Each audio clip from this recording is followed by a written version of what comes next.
So hello students, मेरा नाम है योगेश और आप सभी का स्वागत है आपकी इस YouTube channel Yogesh maths classes में। तो स्टूडेंट, आज मैं फिर लेकर आ चुका हूँ कक्षा 10वीं का मोस्ट इम्पॉर्टेंट क्वेश्चन।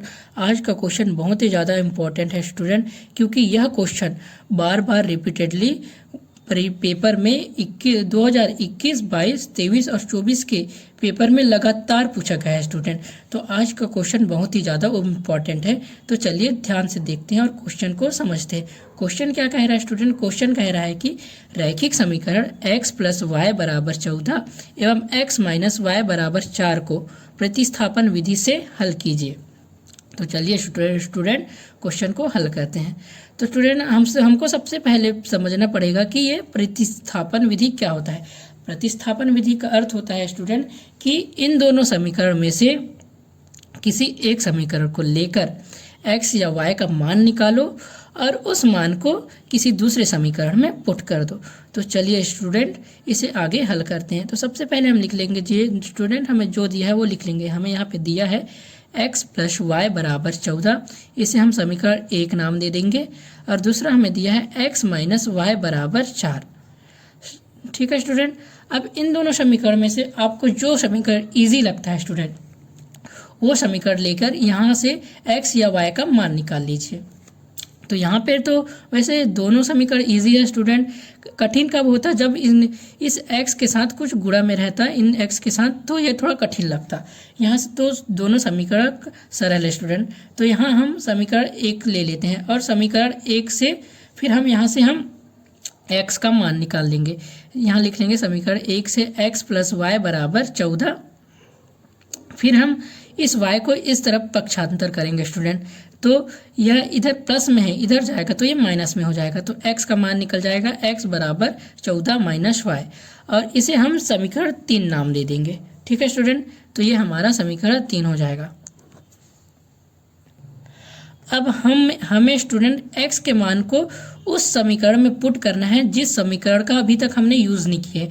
हमने अभी यूज़ किया है समीकरण 1 का, तो इसे हमें समीकरण 2 में रखना पड़ेगा। अगर हम फिर से इसे समीकरण 1 में रख देंगे तो इसका कोई सॉल्यूशन प्राप्त नहीं होगा। तो इसे हमें समीकरण 2 में रखना होगा।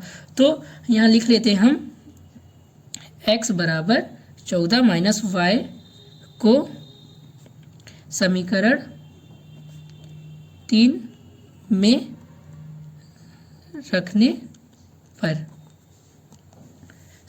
सॉरी स्टूडेंट, यहाँ पे 2 आएगा, समीकरण 2 में रखने पर। तो इसे हम समीकरण 2 क्या कह रहे हैं स्टूडेंट? ये है x - y = 4।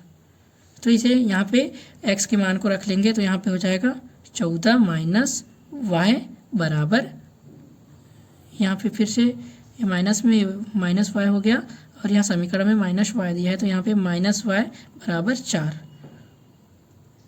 ठीक है स्टूडेंट,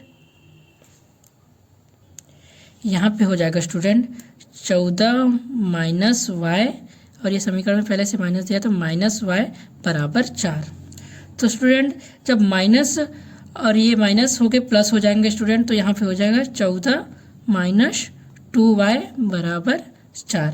ये 14 इधर कुछ नहीं है तो यहाँ प्लस है स्टूडेंट, तो प्लस में है तो इसे बराबर के इस तरफ भेजेंगे तो यहाँ माइनस में हो जाएगा। तो यहाँ पे हो जाएगा -2y = 4 - 14,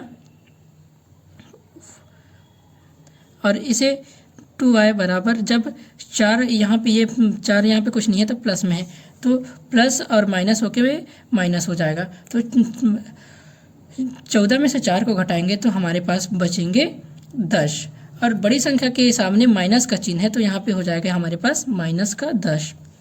ठीक है स्टूडेंट, अब इस -2 को बराबर के उस तरफ पक्षांतर कर देंगे। इधर यह गुणा में है और इधर बराबर के इस तरफ जाएगा तो यह भाग में चला जाएगा।